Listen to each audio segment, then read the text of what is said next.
មកមើលការច្នៃយកស្លឹកតើយដើម្បីយកមកធ្វើផ្កាបងប្អូនពិតជាស្អាតមែនទែនបងប្អូននេះអានេះរបៀបបត់ផ្កាដើម្បីយកទៅថ្វាយព្រះឬក៏ថ្វាយស្ដេចអីបងប្អូននេះរបៀបបត់របស់គេពិតជាលយហើយស្អាតមែនទែនបងប្អូនតាមពិតទៅរបៀបបត់នេះប្រហែលជាអឺពីដើមមកបងប្អូនប៉ុន្តែយើងអត់ដែលឃើញទេដោយសារក្មេងជំនាន់ក្រោយអត់ដែលឃើញរបៀបបត់ស្លឹកចេកឬក៏បត់អីផ្សេងដើម្បីយកទៅថ្វាយព្រះថ្វាយស្ដេចអីអញ្ចឹងណា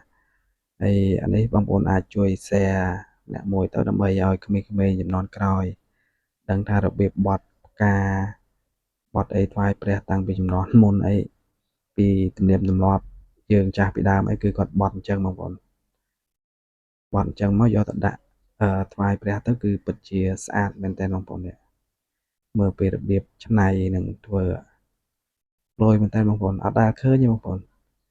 តែឃើញលើកទី1នេះរបៀបបត់អញ្ចឹងធ្លាប់តែឃើញគេយកផ្កាម្លិះយកអីធ្វើកម្រងផ្កាបត់ធ្វើផ្កាអញ្ចឹងតែនេះគេអាចយកស្លឹកតើយយកមកបត់ធ្វើផ្កាបានបងប្អូនពិតជាល្អមែនតើ